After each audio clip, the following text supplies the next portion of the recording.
Let's talk about something many of us feel deep in our bones: the pressure to wear the cape, to be the superwoman for everyone. You know the feeling.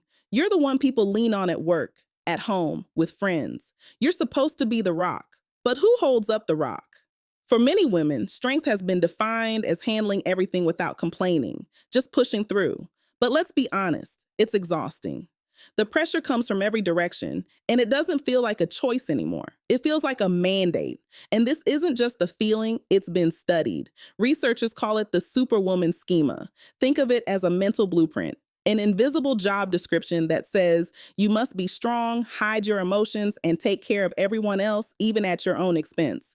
This schema includes 5 core characteristics: an obligation to be strong, suppression of emotions, resistance to vulnerability, a relentless drive to succeed, a deep responsibility to care for others. And if that sounds familiar, it's because this cape wasn't something we were born with. It was passed down. It starts with history, where strength was necessary for survival. It was reinforced by mothers and grandmothers who taught self-sufficiency as a necessity, not a choice. Then our own life experiences, disappointments, challenges add more layers to that armor. It becomes a generational trickle effect where each generation teaches the next how to endure.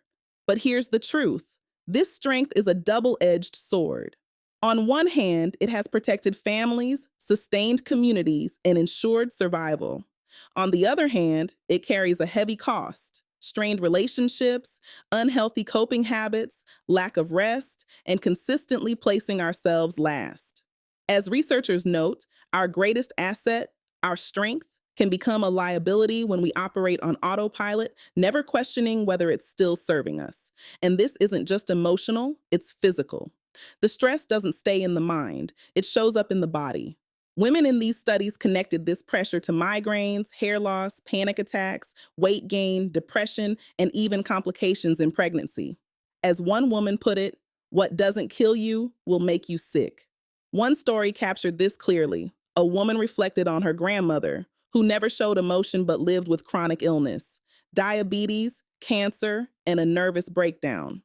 Only later did she realize her grandmother had internalized everything. It raised a powerful question. Was that really strength if it made her physically weak? So this is where we are. The cape is part of our legacy. It represents survival, resilience, and care. But maybe the goal isn't to throw it away. Maybe the question is, how do we honor our strength without sacrificing ourselves to it?